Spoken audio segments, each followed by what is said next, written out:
택도 안 되는 이야기 하지 마시고요. 무슨 택도 안 되는 얘기예요? 택도 안 그렇게 되는 모욕하는 게 어디 있어요? 택도 안 되는 이야기입니다. 잘 생각을 해보십시오. 최근에 정치본색 장성철 공동센터 소장, 김민아 그런 얘기를 하는 게 어디 있어요? 뭐가 택도 안 되잖아. 택도 안 되는 얘기라고 그렇게 모욕하는 게 어디 있어요? 지금 패널을 불러놓고 아니, 서로 그럼- 의견은 다를 수가 있죠. 윤석열이 양심이 없으니까 그렇게 반헌법적이고 반법률적인 행동을 저질렀으니까 우리가 황당하지? 제도와 시스템으로 황당하지? 그 사람에 대해서 황당하지? 처벌하려고 하는 거잖아요. 그걸 지금 하고 있다니까 헌법재판관들한테. 그렇죠. 그러니까 하지 말라고. 그러니까 그 양심을 그러니까 그렇게 어떻게 믿을 수 내가 있는 그러니까 거예요? 빌려서 이야기를 하냐고. 사람의 선의를 어떻게 믿어요? 양심을 자, 제도와 법률과 본인 시스템으로 거는 보충을 하는 거지. 본인 거는 믿어달라며.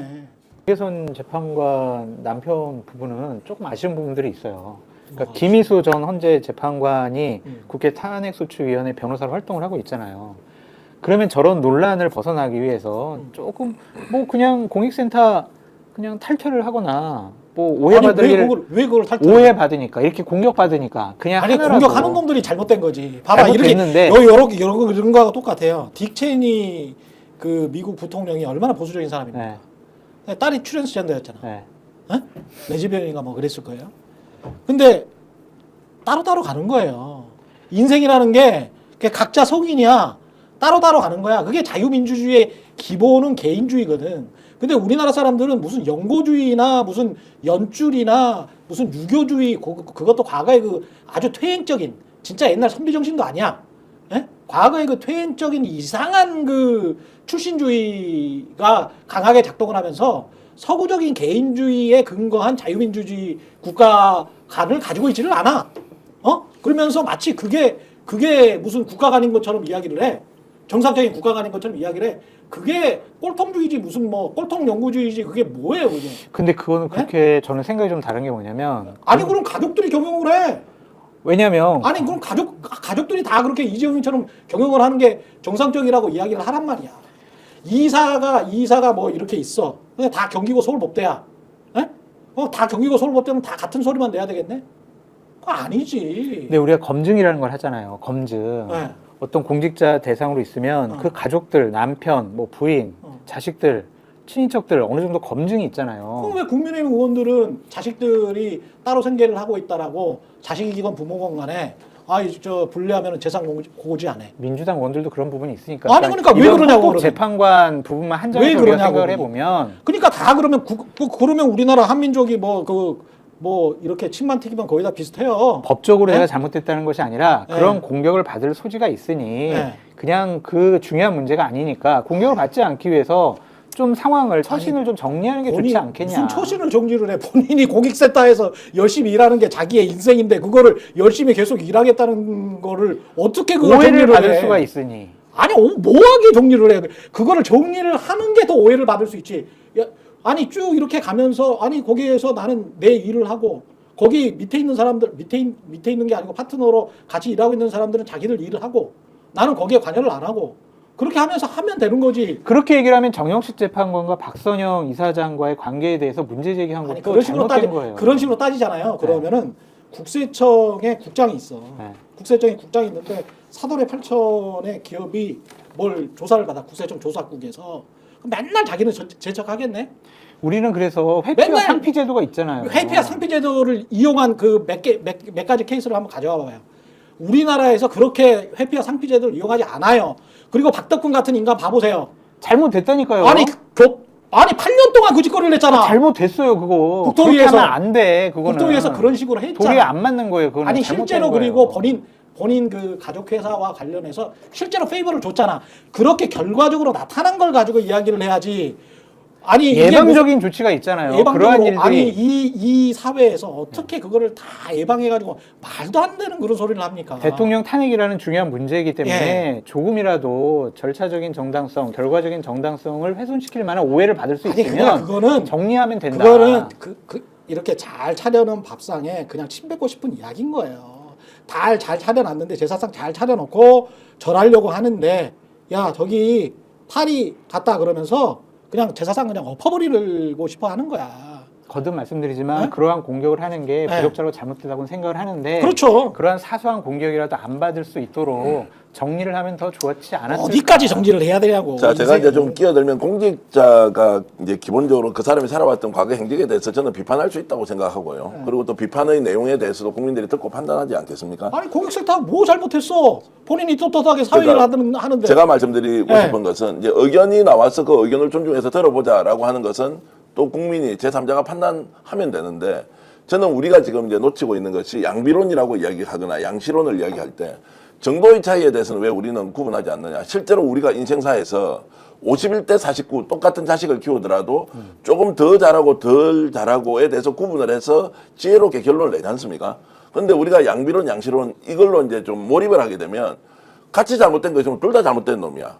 같이 일리가 있다면 둘 다 일리가 있네. 라는 방식으로 취향을 과도하게 개입을 시켜서 본인에게 불리한 거는 양비론으로, 본인에게 유리한 거는 양시론으로 이렇게 만들면서 가버리니까 정말 중요한 것이 정도의 차이에 대한 구분을 해야 하는데 정영직 재판관에 대한 것과 정계선 재판관에 대한 것이 실제 정도의 차이가 없느냐. 저는 정도의 차이가 많이 있다고 생각을 하거든요.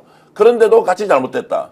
같이 일리가 있다. 이렇게 가는 것이 실제 인생사가 아니라는 거예요. 그 이중잣대잖아요, 그러면. 이중잣대라는 이중잣대가 것이 어딨어? 이중잣대 아니 속에- 세상은 잣대가 말이죠. 그러면은 95점이 있고 99점이 있지. 그러면 세상이 플러스와 마이너스만 있습니까? 이게 말이 안 되는 거예요. 그러니까 자꾸 이렇게 세상을 좌우로만 구분을 하고 세상은 360도가 있어요. 집도 말이죠. 남서향이 있고 남동향이 있고 남향이 있고 그래요. 근데 100% 남향에만 살 수 있습니까? 못 살잖아. 그렇게 안 되잖아. 다른 부분이 좀 가릴 수도 있잖아. 그럼 일조권 침해하면 적당하게 보상을 해주잖아요. 다 그런 차원인 거지. 근데 아까 지금 저 김민하 평론가가 이야기를 했듯이 진실화해위원장을 박선영을 그 시점에 윤석열 씨가 딱 임명을 해버린 거 있잖아. 그냥 잘못된 거잖아. 잘못됐지. 잘못된 거잖아요. 그것 때문에 결과적으로 정영식이가 어떤 재판을 할 것이다라고 아주 무리하게 확정적으로 말하는 것도 잘못됐다라고 내가 이야기했잖아. 그거 아니라고. 그리고 그때도 6대 0인 6명이 있었던 상황에서도 그렇게는 안 될 거라고 나는 이야기를 했다고. 마찬가지 케이스긴 한데 요거는 전혀 다른 거야. 왜냐하면 이 사람은 누가 임명하지도 않았어. 본인이 자기 인생을 사회적으로 중요하다고 가치가 있다고 생각하는 인생을 그냥 살고 있는 거야. 예? 살고 있는데 그걸 왜 그만둬? 오해받을 수 있으니까. 아이고 참. 그게 공격의 빌미가 되니까. 아니 그게 세상 왜 우리가 발전을 못하는 줄 압니까? 아니 오해받을 수 있다고 자기가 본인이 그 가치적으로 사회 가치적으로 진짜 중요하고 좋은 일을 하고 있는데 그거를 그만둬요? 네. 왜 그만둡니까? 잠깐 그만두면 되죠. 이 왜 탄핵 심판이 아유 말도 안 되는 소리. 우리나라의 아니, 그런 사소한 문제 우리나라의 도덕성과 그게 말이죠. 네. 옛날에 이제 그 유교에서 진짜 선비들이 제일 강조했던 게 뭔지 아세요? 그게 신독이에요. 신독. 자기가 신독이라는 게 뭐냐면요. 자기가 홀로 있을 때나 어떤 이해관계가 있거나 외부에 있을 때나 행동이 똑같은 거예요. 이거는 쉽게 말해서 정계선 재판관한테 대한 어떤 모독적인 성격도 굉장히 강한 건데 이런 식으로 계속 말하면 왜냐하면 정계선 재판관은 이 사람이 누구건 간에 그리고 그 사람이 자기 남편이 무슨 행동을 하건 뭐 어떤 사회에서 무슨 행동을 하건 간에 그것과 영향받지 않고 선비라면 보통의 판사들은 본인들 선비라고 생각하거든요. 예? 독자적으로 판단을 하는 거예요. 법과 양심에 따라서. 그리고 그거를 우리는 존중을 해주는 겁니다. 제가 말씀드리는 그거예요. 기조가 똑같잖아. 제가 말씀드리는 기조가 똑같이 지금 장성철 평론가가 말하는 기조는 왔다 갔다 하는 거예요. 제가 왜 뭘 왔다 갔다 해요? 개인의 양심에 충분히 맡길 수 있는 영역이라는 거지. 그거는. 사람을 믿을 수는 없어요. 또 이런 거 그거는. 봐. 제가 다시 한번 말하잖아요. 정영식 재판관 같은 경우도 그런 식으로 저는 이야기를 하고 판단을 했다고. 근데 이거는 아니 그냥 사회적으로 좋은 일을 하는데 왜 이걸 그만둬야 되냐고. 아니 머리가 같은 말이 반복되는데 머리가 삐뚤어진 사람들이 오해를 할 수 있다고 해서 본인이 충분히 양심껏 법과 양심에 따라서 판단할 수 있는 재판관과 그 가족들이 뭔가를 해야 돼? 그거는 그 재판관의 양심 그리고 재판관의 자질, 역량, 능력, 도덕적인 어떤 이제까지 행동에 관한 그냥 기본적인 무시야. 무시가 아니죠. 모욕이야 그게. 재판관이라는 최후의 심판자가 조금이라도 그 결정에 대한 권위를 누군가가 그런 거 비판을 없다고요. 하고 그런 거 없다고요. 그런 식으로 따지면 윤석열이나 누구든지 그러면은 우리나라에서 선출직 공무원 될 사람도 없고요. 우리나라에서 판사 될 수 있는 사람도 없어요. 예? 그 왜 미국에서는 그러면은 저 판사들을 다 저 선출직으로 합니까? 전부 다 걸려 있는데 어디 한 자리에 가면 미국도 똑같아요. 근데 그런 누구 오해를 교장아- 받으면서 공격을 받는 게 그게 맞아요 그러면은? 근데 현실적으로 힘과 권력을 갖고 그 양- 있는 상대 진영에서 자, 공격을 하잖아요. 똑같이 이야기를 제가 이 시간이 다 지나버렸는데 아이고. 요 이야기 요 에피소드 하나 이야기를 드릴게요. 지난번에 말이죠. 트럼프가 낙선을 했을 때입니다. 한 4년 전에 낙선을 했을 때 그때 제 기억에 애틀랜타인가 그래. 애틀랜타에 성관이 부위원장이 그 애틀랜타 지역에서 부정선거가 일어났다고 난리를 치고 개표하지 말라라고 막 했어요. 펜실베니아인가 애틀랜타가 제가 헷갈리는데 그랬을 때 이 사람 있잖아요. 이 누굽니까? 이 저 부위원장인가 하는 사람이 내가 그 이 어떤 특정 정당의 추천으로 왔지만 그렇지만 내 양심에 따라서 이거는 계속 개표를 해야 돼. 그리고 그거를 나의 양심을 믿는 게 미국 헌법이다. 라고 CNN에서 이야기를 하는 장면을 제가 들었거든요. 그게 우리가 공무원들한테 부여한 어떤 양심의 자유에 관한 것이고요. 공무원뿐만이 아니고 인간이 우리가 개인으로서 인간한테 근대 헌법들이 부여하고 있는 양심의 자유에 관한 겁니다. 예? 어떤 그 이해상충의 상황이 있는데 그 모든 이해상충을 다 법과 제도로서 다 막을 수는 없어요. 그리고 이런 상황에서 법과 제도로 걸리는 게 하나도 없어.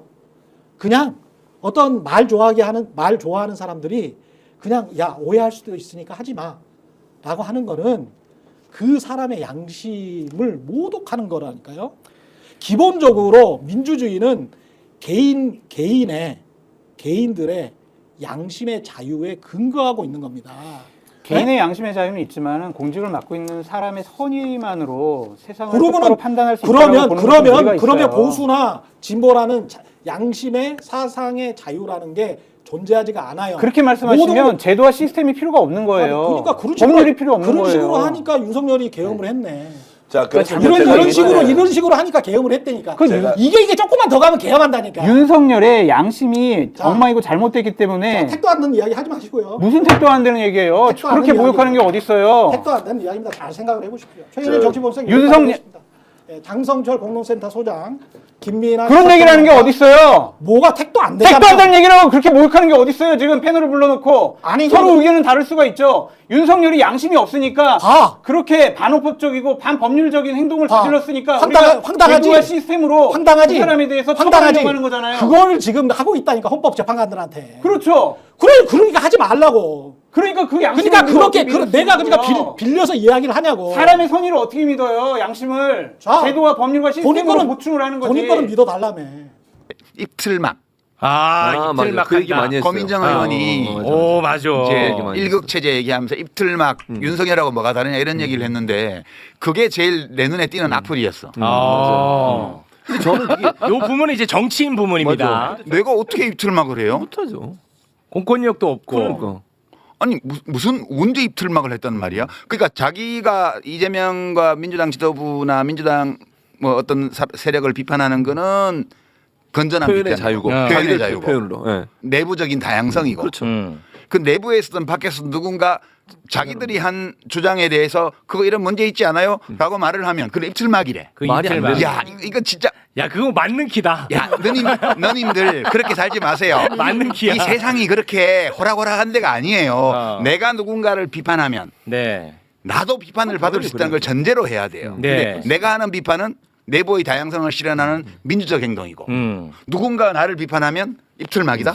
저도 그게 근본적으로 저도 궁금하더라고. 그렇게 사라질 것 같으면 이 세상 살기가 이렇게 힘들겠냐고. 예, 너님들 이렇게 생각하시면 곤란해요. 네. 근데 그 특정인을 한 분을 이제 언급을 하셨지만 다 그 논리로 하거든요. 실제로 이재명 대표를 비판하는 것은 매우 건전하고 다양성 굉장히 좋은 거다. 필요하다. 그 막지 마라라고 얘기하는데 자신들에 대한 비판은 갈라치기고 밀어내기고 이틀막. 축소시키는 거고 이틀막이라고 그 논리는 다 같이 쓰는 논리더라고요. 그거는 이제 악플이야 일종의. 요건 악플이다. 그건 악플 수준밖에 안 되는 거예요. 요건 악플. 논리적인 게 아니에요. 그거. 그냥 나 기분 나빠 이렇게 악플 쓰는 거야. 이게 이제 굳이 따져보자면 그동안에 이제 입 닫고 조용히 있으니까 자기 이 존재감도 없고 어디 가서 이렇게 댓글 공격으로 상처받을 일이 없었는데 유 장관님이 언급을 해주시니까 또 그게 이제 자기한테 댓글이 달리는 거지. 그러니까 이제 그게 싫다는 거죠. 굳이 따져보자면. 그러니까 이제 자기들이 말을 어쩌다가 한 번 했는데 언론이 그거를 또 집중 조명해 주니까 이게 커지잖아요. 근데 거기에 댓글이 막 달리더라. 근데 거기다가 이제 유시민 작가님 말씀을 인용하면서 달잖아. 그러니까 이제 그게 자기 입장에서는 상처다 뭐 이런 논리를 굳이 생각해 볼 수 있는데. 네. 그 굉장히 그 기분 나쁘다. 네, 이제 그 요지를 보면 이틀막이라고 하는 이야기하고 관련이 되는 거는 이제 이런 논리죠. 민주당은 이재명 일극 체제다. 네. 그 이 일극 체제를 만들어낸 것은 개딸들의 이재명 팬덤이다. 네. 그리고 조금만 이재명을 비판하면 몰려들어서 입틀막을 시키려고 그런다. 네. 근데 민주주의는 다양성을 존중하는 건데 민주당이 이렇게 일극 체제로 되어서 내부 다양성이 없어지면 선거에서 이기기 어렵다. 그렇지. 딱 그 논리죠. 요 논리잖아요. 예, 맞습니다. 이게 다 맞습니다. 언론에서 다 퍼뜨리는 논리인데 이제 네. 이게 문제는 뭐냐면 일극 체제가 좋은지 다극 체제가 좋은지 어떻게 알아요? 선험적으로 일극 체제가 좋다, 다극 체제가 좋다라고 판단할 근거가 없어요. 그러니까 우리가 지금 민주주의에서 중요한 것은 자유가 보장되어 있고 누구나 자기의 의견을 자유롭게 개진하고 그리고 서로 의견을 교환하는 가운데 당 내부 선거를 통해서 대표도 뽑고 후보도 뽑고 이렇게 하잖아요. 네. 우리가 중요하게 여기는 것은 이 과정이죠. 네. 이 과정이 공정하면 주어진 정치적 상황에 따라서 당원의 뜻이 어떤 한 리더를 중심으로 모이기도 하고 복수의 리더가 공존하는 식으로 가기도 하고 그거는 알 수 없는 거예요. 어떻게 될지가. 뭐 그렇겠죠. 예, 중요한 것은 주권자인 당원들이 주어진 정치적 상황 안에서 어떤 선택을 하나에 달린 거거든요. 그렇겠죠. 근데 일극 체제는 그러니까 한 사람의 강력한 리더가 있는 건 무조건 나쁜 거고 여러 사람이 경쟁하는 체제가 있어야 좋은 거야. 이 전제를 두고 말을 하는 거예요. 네. 그 누가 정했어 그거를? 이거는 당원 주권에 대한 부정이죠. 네. 지금 이재명 대표의 어떤 강력한 리더십이라는 것은 기본적으로 이제 두 차례의 당대 전당대회에서 당원들이 표출한 그런 의지. 네. 그다음에 여론조사에서 나타나는 압도적인 힘이라는 것은 시민들이 한 판단 이런 것들이 모여서 이재명을 받쳐주고 있는 거잖아요. 네. 그러니까 이것은 민주적 과정의 결과로 나타난 현상이라고요. 그렇죠. 근데 누가 이 현상 자체가 민주주의에 해롭다거나 혹은 나쁜 선거에 불리하다든가 이렇게 판단할 수 있는 근거가 뭐가 있냐는 거예요. 그러니까 아니 예를 들어서 인위적 일극 체제다. 그러면 그 비판마다 마땅하지. 그렇지. 이재명 대표가 무슨 세습했냐고. 왜 만들어낸 말이냐 하면 이재명 독재 이렇게 말하고 싶은데 이재명 독재라고 말하자니까 그렇게 말하는 근거가 없잖아. 그러니까 그 내용에는 이재명 독재를 담고 마음속에는 표현은 이재명 일극 체제라고 말을 하는 거예요. 그러니까 이거는 기본적으로 언어 자체가 타락한 언어예요. 이 일극 체제라는 거는.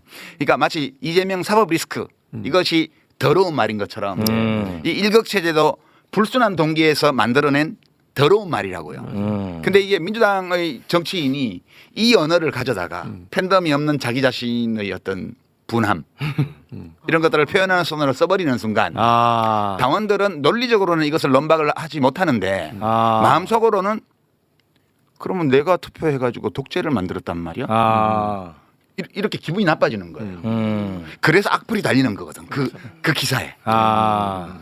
그러니까 이분들은 자기가 뭐 이재명 일극 체제는 당에 해롭다 그래서는 대선에 못 이긴다 뭐라고 막 말을 했는데 그 댓글에 네가 뭔데 뭐 내가 뽑았어 뭐 여론조사 압도적 1등인 대표 보고 무슨 소리야 뭐 지금은 힘을 모아서 정권 교체를 해야지 뭐 딴소리 하고 있어 이런 댓글이 막 달려요. 네. 그럼 이거는 댓글 다는 사람들이 논리적으로 차분히 논박을 못해서 그렇지 왜 그런 댓글을 다냐 하면 내가 당원인데 내가 지지자인데 그러면 내가 투표해가지고 독재 체제를 만들었단 말이야 마상을 입는 거지.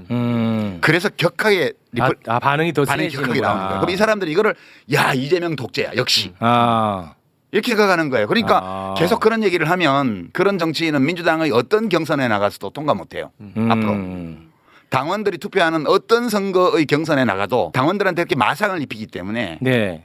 그 경선 통과할 수가 없어요. 그래서 내가 딴 직업 알아보라고 한 거거든. 그 얘기를 너무 내가 건너뛰어서 했어. 너무 짧게 했어. 인신공격을 한 게 아니에요. 인신공격을 한 게 아니라 내가 그때 벌써 안 맞아라고 얘기했잖아요. 그게 무슨 소리냐 하면 공직선거에 나가려면 민주당의 후보가 돼야 되고 민주당의 후보가 되려면 당원의 마음을 얻어야 되는데 날마다 페이스북 글로 당원을 모욕하고 있어요. 이렇게 해가지고는 앞으로 어떤 선거의 후보 경선에 나가도 당원들의 표를 못 받아요. 그렇기 때문에 선출직 공직자가 될 수 없다는 거예요. 당을 바꾸지 않는 한. 네. 그 임종석 전 실장이 또 바로 반응을 냈어요. 뭐라고요? 예, 모두 나서달라고 설득해도 모자랄 판에 인격적 공격을 하는 건 아니지요. 라고 해서 이 얘기를 하신 그러니까 겁니다. 인격적 공격. 마상 입으셨네. 그러니까 인격적 공격으로 받아들여지게끔 표현한 건 내 잘못이야. 나는 요거 좀 동의되던데. 다른 직업을 알아보라고 하면 그거는 너무 셌어. 그런데 이제 그렇게 축약해서 설명하셨다는 거죠. 그럼 뭐 말 나온 김에 그 김경수 전 지사 이야기 잠깐 한번 해볼까요? 저도 근데 그날 함께 이야기를 들으면서 이건 제 생각입니다. 가장 애정 어린 저는 인물평이었다고 개인적으로 생각해요. 심지어 김경수 전 지사의 어떤 미래 정치에 대해서 걱정을 해주는 그런 말이었다고 저는 생각했는데 당사자도 그게 좀 못마땅했던 것 같던데 당사자조차. 아니 이제 접수는 안 된 것 그런 것 같아요. 같은데. 접수가 안 됐어요. 제가 이제 언론에서 미디어에서 나오는 비평들을 쭉 살펴봤는데 유튜브까지 다 포함해서 그 어제 박구영 교수가 TV조선 가짜 뉴스요. 유튜브에서 그 왜곡해서 가짜 뉴스 만들어서 뭐 2030 폄훼했다는 그 영상 만들어내서 이제 그것 때문에 당직을 그만뒀잖아요. 맞습니다. 그게 우리 언론이 만들어내는 가짜 뉴스 내지 왜곡 보도 또는 프레임 전쟁의 기본 양식이에요. 너무 근데 심하던데. 이제 제 경우에도 보면 평론가들이든 정치인들이든 그 우리가 했던 얘기들을 다 본 사람이 거의 없었어요. 그러니까 제가 쭉 검색하면서 본 거는 민주당의 신현영 의원하고 JYP 김포 JYP인가 박진영 씨 그 두 분이 확실히 봤더라고. 네. 그 전후 맥락을 다 기본으로 깔고 그거에 대해서 설명을 해주더라고. 그 두 분 제외하고는 제가 보기에는 정확하게 이렇게 반응을 한 경우를 못 봤거든요. 그러나요? 네. 그러니까 기자들은 안 보고 쓰는 건 물론이고 제일 처음에 그 기사를 쓴 게 어떻게 나왔냐가 다 결정해 버려요. 네. 그러니까 누군가가 처음에 그 기사를 보고 그 방송에서 일부를 뽑아가지고 이상한 기사를 만들잖아요. 인신공격한 것처럼. 그러면 모든 평론가들이 그것만 보고 나와서 종편에 나와서 비평을 하고 유튜브에 나와서 떠드는 거예요. 와, 그럼 그게 매부쇼가 되는 거네. 매부쇼하고는 거의 아무 상관이 없는 거야. 진짜 너무 속상하네. 아니 국힘 정치인도 막 뭐라고 아주 엄숙한 표정으로 아주 진지하게 뭐 말을 하는데 누구지 그 누구더라 재섭 김재섭. 네. 자, 김재섭 의원이 이렇게 이야기를 했습니다. 1950년대 조선 노동당과 지금의 민주당이 많이 닮지 않았나. 지금 유시민이 원하는 민주당은 과거의 유시민이 망한 사회의 예시로서 비판하던 북한의 모습이 아닌가. 스스로를 자유주의자라 칭하며 전체주의를 경멸하던 게 유시민 본인 아닌가. 극우 집회에 대해서 한마디도 못하는 게 전체주의를 얘기하고 기가 막힌다 진짜. 야, 유시민이 아무리 잘못했어도 내란 우두머리보다 잘못하진 않은 것 글쎄 같아요. 말이야. 아니 내가 계엄령을 발동을 하기를 했어. 무슨 뭐 수거 계획을 세우기를 했어. 단전단수를 지시를 하기를 했어. 진짜 그러게. 비겁하다. 니네 수령이나 비판해. 그러니까 한마디도 못하면서. 그러게. 이거 진짜 너무 좀 과한데. 그러니까 이건 전형적 악플이죠. 이건 악플이다 진짜. 네, 이건 악플인데 이건 악플이네. 명색이 대한민국에 내가 낸 세금으로 세비를 받는 국회의원이라는 국회의원이야. 자가 이거는 이제 좀 문학적으로 표현하면 모기한테 대포를 쏜 거 비슷해. 저 우습게 얘기를 하면. 네. 어디다 대고 유일체제야 전체주의고. 근데 그 뒤도 더 저는 그 뒤가 더 문제라고 생각하는데요. 10년 사이에 유시민의 뇌에는 무슨 일이 벌어진 걸까? 정치적 야욕으로 그의 뇌가 썩어버린 것 같다. 이게 뭡니까? 이거 본인 얘기 아니에요? 이게 사실은 인격 모독이에요. 아니 인격 모독이 아니라 이거는 팩트가 틀리지. 그러니까. 정기 은퇴했는데. 야욕이 없는 아니 근데 부처님 눈에 부처님 보이고 뭐 개 눈에는 뭐만 보인다고 얘기 중에 그런 게 있었어요. 유시민 작가님이 이재명 대표를 띄워놓고 나중에 집권하게 되면 총리를 노리는 약속받은 것 같대. 그래서 이렇게 하신다는 거야. 그래서 내가 그것도 있고 좋아하시네. 정리해 주시면 안 돼요? 아니 그것도 있지만 이런 것도 있더라고. 어떤 평론가 유튜브에서 하나 아니 방송 종편에 나와서 했던 것 같은데 저렇게 해놓고 이재명 대표가 혹시 무슨 일이 생기면 지가 대권 뛰려고. 이거는 평론가들의 세계를 잘 보여주는 비평이에요. 그런 게. 오, 흥미로운데요. 그리고 우리 최진봉 교수도 다니면서 많이 그런 사람들 만날 텐데 이제 정편에 주로 출몰하거나 유튜브에 나오는 비평가들은 왜 그걸 할까? 아니 뭐 변호사식이나 하고 경우에 따라서는 수입도 괜찮고 뭐 그럴 텐데 교수도 있고 뭐 이런 사람인데 굳이 출연료도 별로 없는 그런 방송에까지 나와가지고 막 한단 말이에요. 정치적 발판으로 삼으려고 하나. 그렇죠. 그런 사람 있죠 우선. 맞아요. 그러니까 이게 공론장에 나와서 여론 형성에 영향을 미치는 비평을 하는데 네. 그 비평을 어떤 목적으로 하냐 하면 네. 네. 첫째는 김건희의 눈에 들어서 자리 받는 거. 아, 진짜 한때 그랬어요. 아 이렇게 해가지고 국회의원 배치단 사람도 있고 막 아, 그래. 진짜 그랬어요, 그거는. 네. 그다음에 지금은 윤석열이 탄핵될 것 같으니까 그럼 이렇게 쭉 해가지고 앞으로도 국힘의 스카우트 되거나 혹은 민주당의 스카우트 되는 거. 영입되려고. 예, 그것을 마음에 두고 비평하는 사람이 되게 많아요. 그러니까 정상적인 공론이 진행이 안 돼. 그런 사람들은 어떤 생각을 하냐 하면 이것이 논리적으로 타당한가 아닌가 뭐 어떤 원칙에 비춰서 옳은가 그런가 이걸 따지는 게 아니고 이 문제에 대해서 어떻게 말하는 것이 나한테 유리하지 이게 뒷머리 항상 있기 때문에 이상한 비평을 하게 돼요.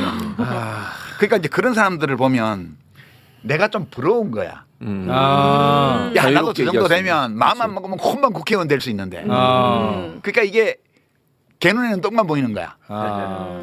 자기가 그 생각을 갖고 있기 때문에 그렇죠. 무슨 말을 하면 제가 보니까 비명계 대권 주자들을 막 저렇게 까는 걸 보니까 지가 하려고 그러는 거야. 자기 관점에서. 예, 나에게 자기 자신을 투사하는 거지. 아. 그러니까 이제 많은 경우에 마음속에 스카웃되는 거, 정치적으로 진출하는 거, 국회의원이 된 걸 염두에 두고 비평하는 사람들이 많기 때문에 그 사람들이 저런 식으로 말을 해요. 네. 요거는 악플이라고 말하기는 그렇고, 예, 이제 자기의 욕망을 표출한 거죠. 김재섭 의원이 이렇게 평하는 거는 이것도 자기를 투사하는 건데 그 당이 좀 분위기가 이렇잖아. 거기다 말 못하니까. 네, 이렇게. 지금 김상우 의원 왕따 시키는 거 봐요. 네. 그래놓고 자기들이 무슨 어느 방송국에서 어떤 왕따 문제에 있어서 어떤 아나운서가 가슴 아픈 선택을 한 사건을 두고 이제 왜 막 그 방송국 잘못됐다고 좌파 방송국 욕을 박았는데 지네 당이 맨날 그거 하고 있어 지금. 그 김상우 의원과 탄핵 찬성파에 대해서 하는 짓을 보면 그걸 너무 심해요. 그런 직장 내 괴롭힘이 없어. 예. 그럼 이건 권성동한테 보내는 쿠션 쳐서 보낸 거네. 아니 그런 것도 아니고 그냥 자기도 모르게 그렇게. 자신이 매일매일 겪고 있는 자기 당의 상황에 어울리는 말을 한 거지. 근데 그럴 수 비평을 있겠다. 그나마 그럴 수 있겠다. 자기 이해관계 이해타산 계산하는 능력이 있어가지고 그거라도 해서 하는 사람 그나마 좀 나은 사람이고 제가 보기에 더 심각한 사람이 이제 그 사주 받아서 비평하는 사람이야. 가서 이 얘기해. 그런 그런 사람이 것들은 있어요? 예 그런 것들 평론이 나오는 게 저 이재명이 유시민한테 전화했구만. 저거 해서 도와달라고 이렇게 나오는 그렇게 거지, 나오는 얘기가. 거야. 예. 자기 경험 속에서 그럼 살잖아요. 예를 들어서 사주를 받는다면 예를 들면 누구에게 사주를 받는 거예요? 저 시민사회 수석실 김대남이나 이런 사람들 있잖아요. 네. 그런 사람들이 이러저러한 자료를 주면서 네. 이 이슈에 대해서 김건희 비판이 나오면 이런 얘기로 답해라. 이렇게 얘기하고 최근에 뭐 심지어 진행자한테까지 이런 걸 물어봐야 된다, 물어봐달라 이렇게 사주하는 것도 있잖아요. 그리고 뭐 뒤로 돈 줘가지고 평론가인 척 나와가지고 이 사람 괜찮다고 띄워주는 거 하는 것도 있고 다 사주지. 뒤에서 조종해가지고. 시끄러함. 어떻게 그렇게 다 알아요 사람별로? 그런 자잘한 건 그냥 제가 할게요. 그 평론가에도 유형이 다양할 수 있겠군요. 그런 레벨들이 있는 것 같아요. 그런 걸 생각하면서 뭐 잘 보시도 않겠지만 혹시 보게 되면 저 사람 왜 저럴까를 생각해 보면서 그 말을 들으면 재밌어요. 그러면 그 정치인들은 그러면 어떻게 봐야 됩니까? 정치인들 정치인들 중에는 좀 조무래기들은 내가 반응을 보여주기를 원하지. 급수를 올리기 위해서. 급수 올리는 걸로. 예를 들어서 최욱이 여기서 한동훈을 비판했는데 한동훈이 나 언급하면은 그치. 야 이거 효능감 있고 그렇네. 할만 나지. 타격감 있지. 타격감 있죠. 야, 최욱이 헌재에서 김현태가 매불씨 한번 언급만 해줘도 계속 흥분하잖아. 신뢰받는 언론인을 이거 진짜 우리 엄마가 너무 걱정하셔가지고. 그런 점에서 김재섭 의원 오늘 성공했네. 그러네. 반응해 주셨네. 너무 올렸다. 너무 올려쳤어. 안 그런 평론가들도 있잖아요. 그럼요, 있죠. 누가 있죠? 요즘 내가 즐겨보는 채널 중에 하나가 남천동, 오. 사장 남천동. 내가 전에부터 그 헬마우스 눈여겨볼 비평가라고 몇 년 전부터 얘기했어요. 오. 요새 좀 그 사람들이 좀 알아주더라고. 야, 임경비 떴다. 확실히. 야, 너 진짜 대단하다. 유시민 인증 헬마우스. 내가 진짜 공개하면 어느 방송사 이런 데에서 뭐 이렇게 진보 보수 패널들 나와서 토론하는 거 이러면 나처럼 나이 먹은 사람 그만 부르고 이제 새싹들 좀 키워요. 누구 있냐? 그래서 임경빈. 오.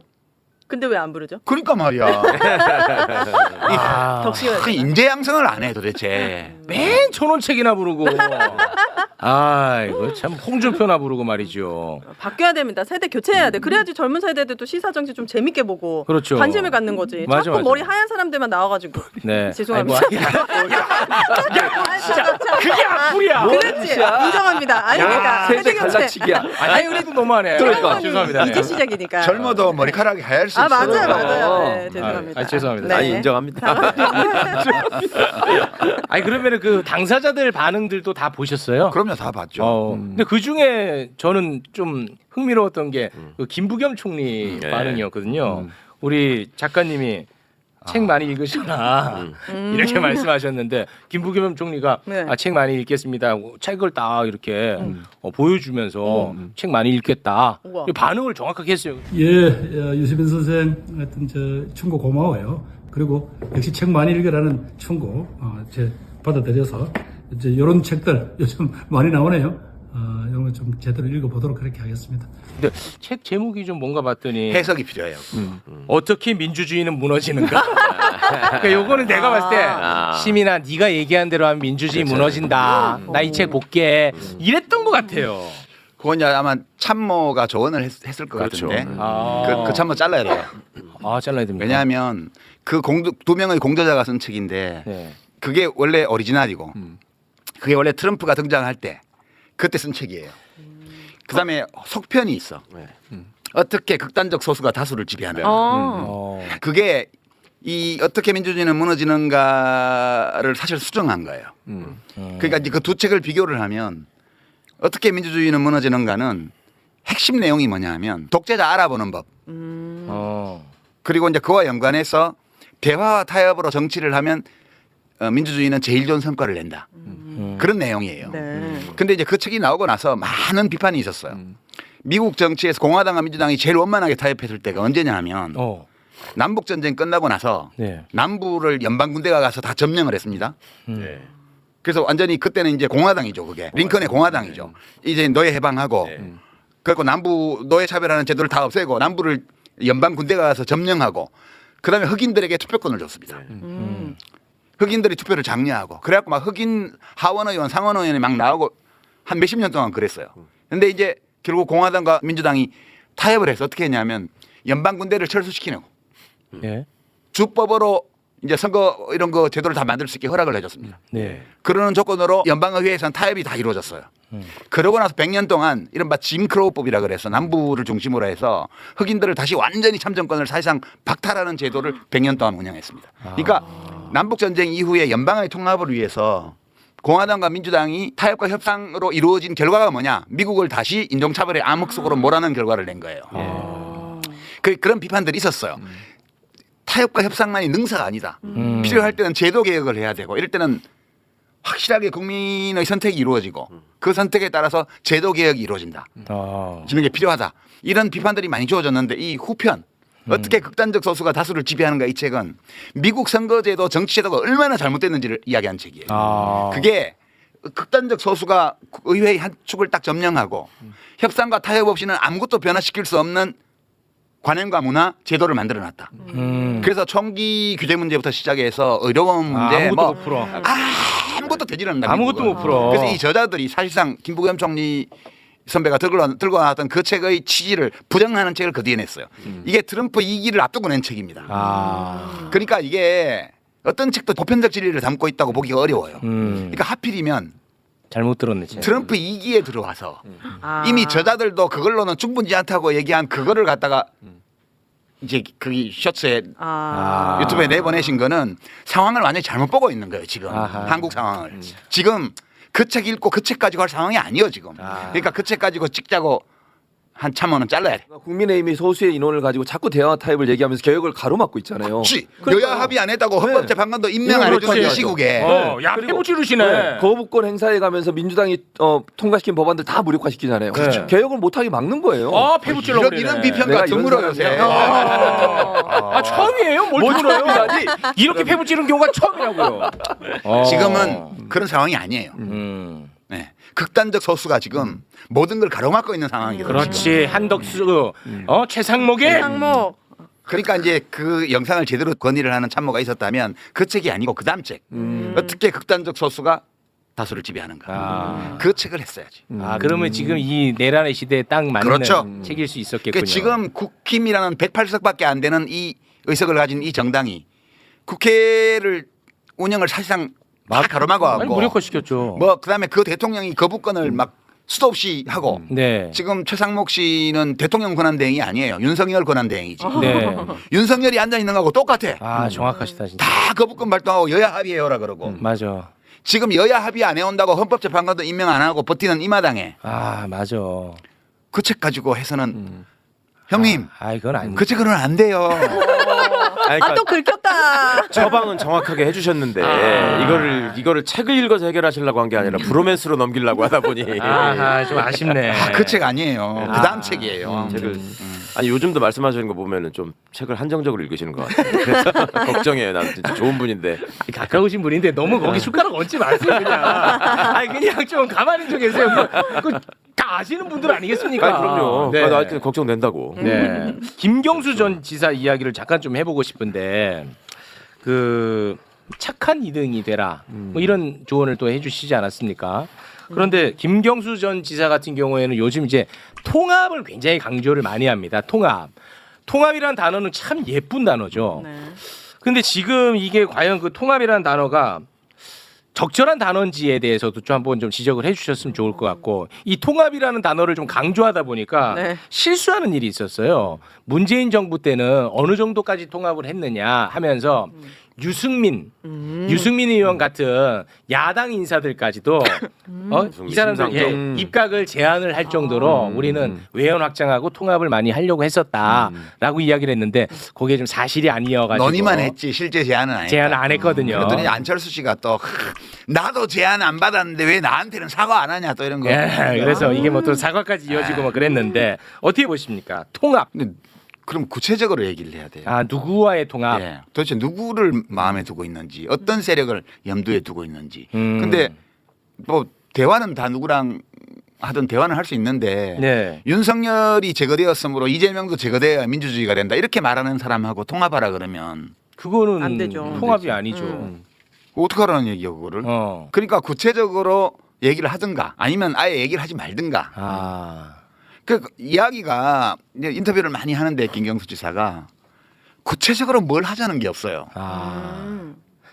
아니면 진짜 하고 싶은 말은 있는데 그거를 말하지 않는 거 아닐까요? 그건 모르죠, 뭐. 분들이 마음이 어떤지는 우리가 다 모르죠. 네. 근데 이제 과거에 알던 그 모습들로 생각하면 김부겸, 김경수 이게 다 인격적으로도 굉장히 훌륭하고 선한 분들이에요. 근데 이제 이 상황을 이렇게 보면 왜 저렇게 될까에 대해서 내가 그 시민언론 민들레의 칼럼에 그 지난번 매불쇼 출연하던 그 며칠 전에 이미 썼거든. 네. 거기도 다 검명을 해서 썼어요. 네. 근데 그때는 진짜 누구도 어떤 언론도 관심이 보도 안 없었어요. 했어요. 네. 근데 매불쇼가 센 게 여기 나와서 얘기를 했더니 엄청 시끄러워졌는데 제가 조금 바람 잡은 측면이 있었던 거 맞아요. 디저트를 다 만들었어. 이 정치적 맥락이 중요한데 지금 맥락이 어떻게 되어 있냐면 탄핵은 이제 기정사실이에요. 제가 보기에는 계속 우리 최욱 씨가 불안하다고 그래갖고 내가 좀 지난 한 2달 동안 종종 나와서 맞아, 약을 신경 넣고 안 약을 넣고 이렇게 네. 했는데 괜찮다고. 그때뿐이더라고. 예, 울퉁.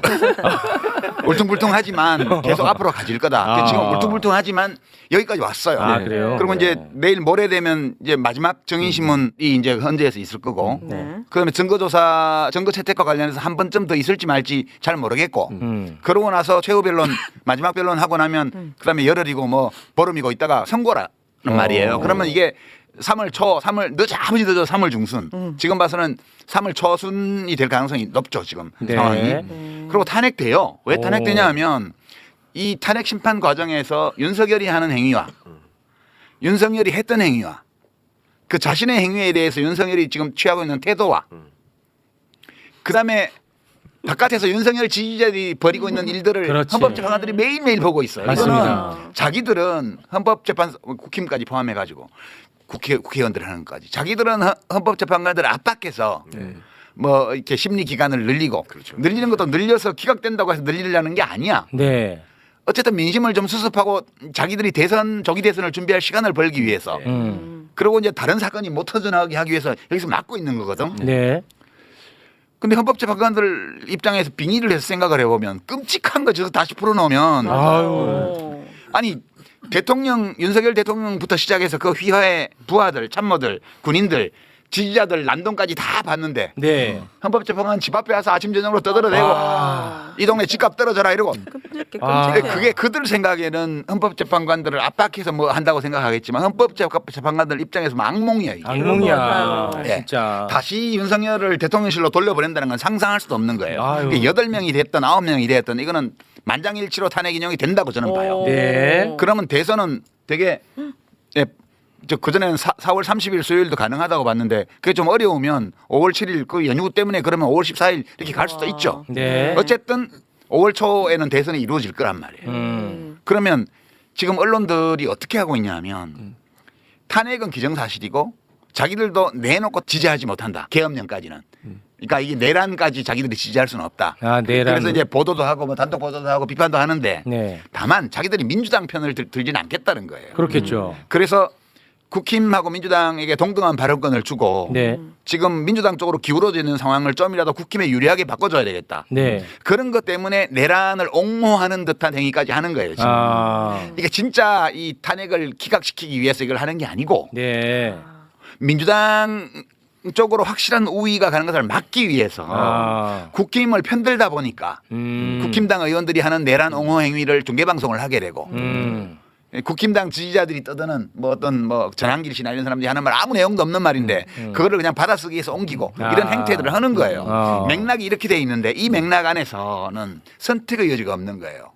이게 좀 아주 특수한 상황이라고 내가 지난번에도 얘기를 했잖아. 네. 아주 특수한 상황이기 때문에 지금 시민들의 마음은 윤석열 지지자들을 제외한 그 25% 내외로 나는 보는데 여기를 제외한 나머지는 다 대통령이 탄핵돼야 된다고 생각을 하는 거고 정권 교체를 해서 이 뿌리를 뽑고 나라를 좀 똑바로 세워야 된다고 생각하는 사람이 압도적 다수예요. 네. 이 조건에서 지금 우리가 이 상황이 가고 있는데 여기서 막 통합을 얘기하는데 이거는 사람들이 관심이 없어. 그리고 통합 대상이라고 얘기하는 사람들은 지난 총선 과정에서 온갖 망발을 부리다가 스스로 나가거나 당원들이 탈락시키거나 이랬던 사람들이란 말이에요. 당을 바꿔가거나. 그 저 사람들은 이제 다 잊어버렸어. 안중에도 없어. 시원하다. 저 사람들 나가고 나니까 민주당 잘하네. 이렇게 돼 있는 판국에 누군지 말도 안 하면서 통합하자고 그러고. 이러니까 그 말을 하는 사람들은 이쪽 다수의 시민들에게 욕을 얻어먹는 거고. 언론은 그걸 키워야 민주당 내에 분란이 있는 것처럼 보여서 너무 키워. 그 다가올 조기 대선에서 보수 쪽이 좀이라도 위세를 회복할 수 있지 않냐. 네. 이래서 그거를 지금 풀무지를 하는 거거든. 뭐 요만한 불씨만 쫙 타오르면 막 바람을 넣고 땔감을 집어넣어서 마치 큰 산불이 난 것처럼 이렇게 키운단 말이에요. 맞습니다. 이게 총선 때 뭐 친명행제, 비명행사 그 소동 부린 거하고 똑같은 거예요. 네. 근데 이 김경수 씨나 뭐 김부겸 씨나 이런 분들이 뗄감으로 쓰이면 안 되지. 거기 지금 뗄감으로 쓰이고 있는 거야. 안 되죠 그러면. 근데 본인들은 그걸 뗄감으로 쓰이고 있다고 생각하는 게 아니고 자기가 올바른 길을 찾아가고 있다고 생각하는 거예요. 그러니까 그게 논리적으로는 올바른 길이라고 생각할 수도 있어요. 그렇죠. 그러나 정치라는 것은 구체적인 상황 속에서 선택을 해야 되는 거지 선험적으로 논리적으로 판단해서 가지는 이 문제가 아니거든. 이게 내가 정치도 안 하는 놈이 밖에서 볼 때 그런데 안에 있는 분들은 이걸 못 느낄 수도 있어. 왜냐하면 자기 주변에는 그러면 안 돼요라고 말해주는 사람이 한 명도 없을 거거든. 나는 그렇게 봐요. 그 주변에 참모들이나 가까운 사람들 중에 그 죽는 길이야, 망하는 길이야, 글로 가지 마라고 얘기하는 사람이 한 명도 없을 거예요. 그래서 제가 공개적으로 그러지 마세요라고 말을 하니까 네. 화가 나는 거지. 진심을 몰라주는 것 같기도 하고. 뭔가 김경수 전 지사님은 윤석열 정부 시대에 보여준 게 없잖아요. 그렇죠. 그런 오랫동안 거기 계셨다가 왔기 때문에 약간 정치인으로서의 거리감이 되게 크거든요. 근데 만약에 조국 전 대표님도 윤석열 정부에 뭐가 없이 바로 만약에 감옥에 가셨다면 그럴 수 있지만 엄청나게 많은 자산을 쌓고 가셨잖아요. 그러니까 이게 똑같이 감옥에 가셨지만 이 정치인으로서 와닿는 거리감이 너무 커요. 두 분이. 그래서 좀 보여주셔야 될 것 같아요. 김경수 전 지사. 그러니까 막 반박하려고 하지 말고 제 말이 틀릴 수도 있어요. 네. 제 말이 옳지 않을 수도 있는데 아 저렇게 보는 시각도 있구나. 저것이 혹시 맞는 거 아닐까라는 생각을 한 번쯤 해보시라는 거지. 그러면은 김동연 지사 반응도 잠깐 좀 살펴보겠습니다. 우리 유시민 작가님이 배은망덕하다라고 아주 강한 평가를 했는데요. 여기에 대해서 김동연 지사가 제가 선거에서 졌으면 배은망덕이었을지 모르지만 선거에서 내가 이기지 않았냐. 그러니까 나 보답한 거지. 그게 좀 경기도지사 선거 얘기한 게 아닌데 왜 그래? 아, 요거 이번 이제 경기도지사 선거. 그러니까. 그 귀여운 반응이죠. 아, 요거 좀 귀엽습니까? 예, 좀 짜지긴 한데. 그러니까 그거 잘 보셔야 돼. 제가 경기도 선거에서 왜 떨어졌는지를 잘 보셔야 돼요.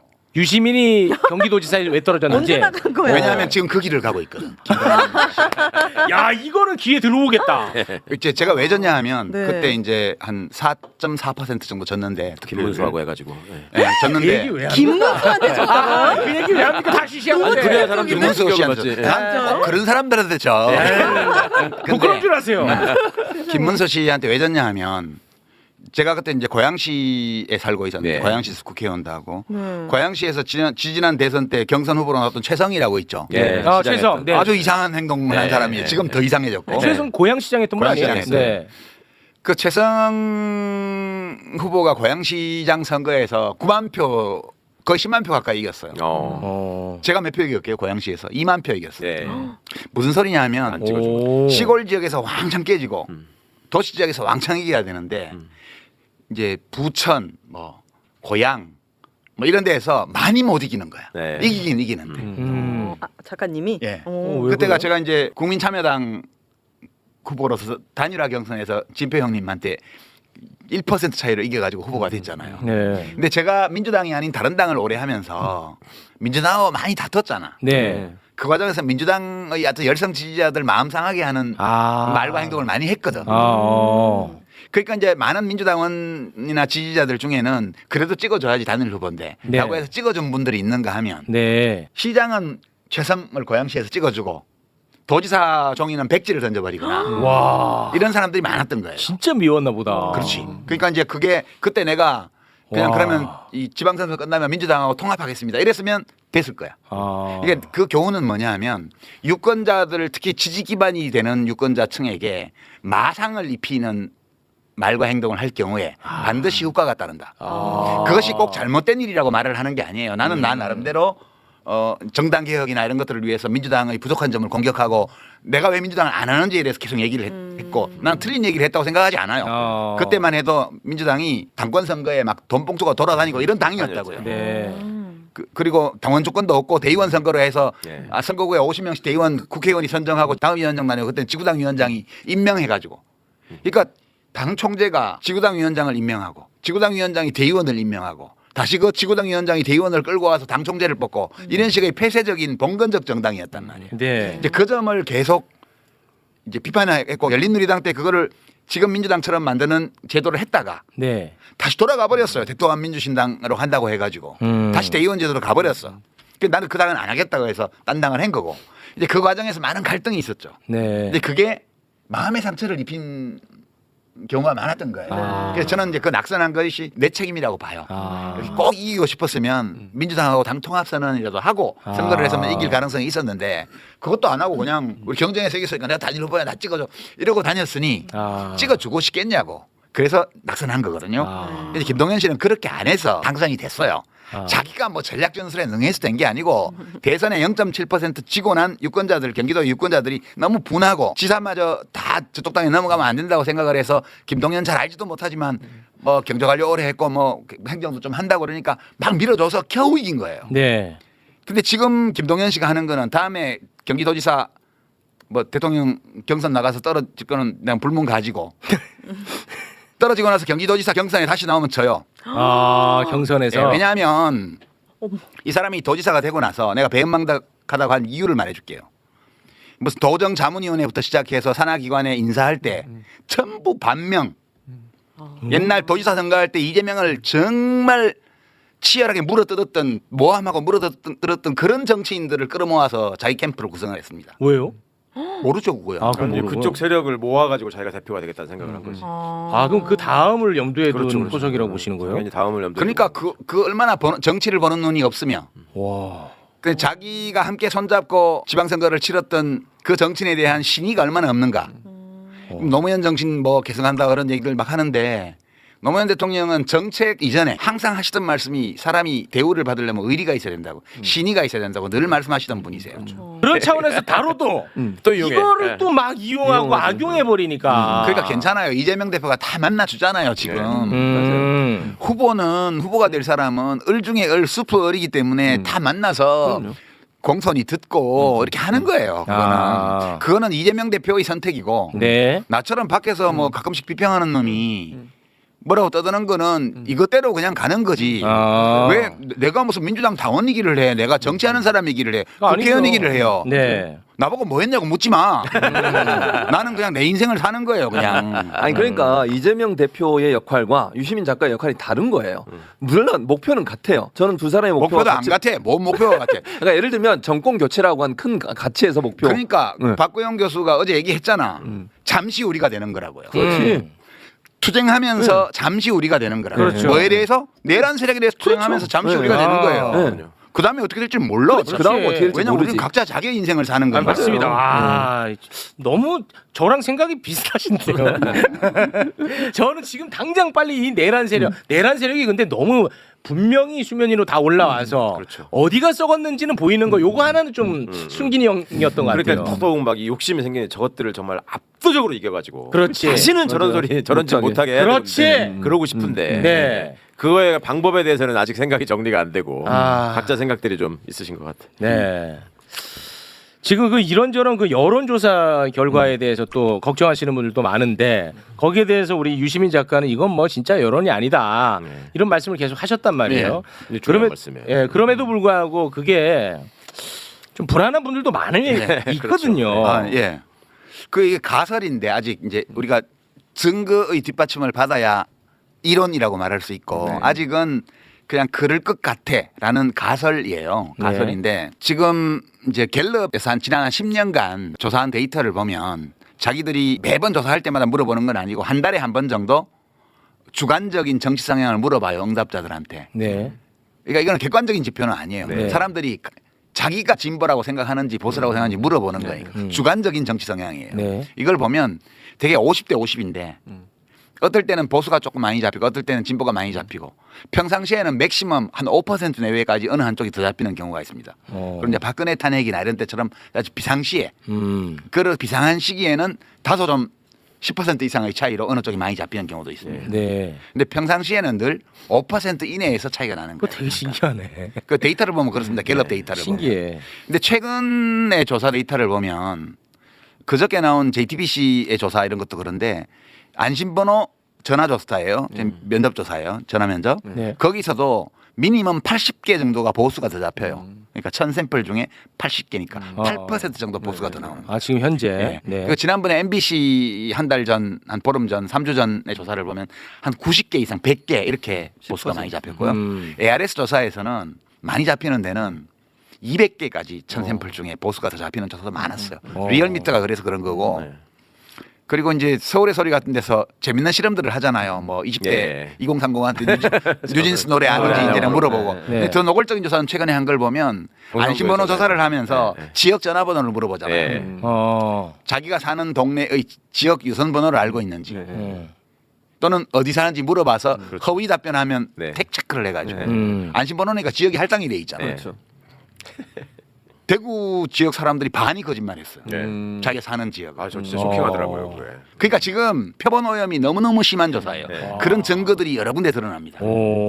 작년 2월에는 그걸 어디서 알았냐면 여론조사 곳에서 수도권하고 충청권 전수조사를 하는데 갑자기 대전 서구월 같은 데서 막 국힘당 후보가 20몇 프로 이기는 결과가 나온다든가 네. 서울의 영등포 같은 데서 막 15% 20% 국힘 후보가 이기는 결과가 나오는 거 이렇게 튀는 결과들이 나오는 동네들이 있었어요. 네. 근데 일정표를 딱 찾아보니까 거기가 다 국힘당 경선 시기에 한 조사예요. 아, 그 시기에. 네, 그러니까 1,000명 정도가 전화대기를 하면 여론조사 지지율 20%까지 뒤집을 수 있습니다. 아. 이제 이런 것들이 있었기 때문에 그때 우리가 가설이 3월이 돼서 이제 후보 결정이 다 이루어지고 나면 네. 그때 진짜 여론이 나타날 거다. 그러니까 2월 여론조사는 보지 마시라.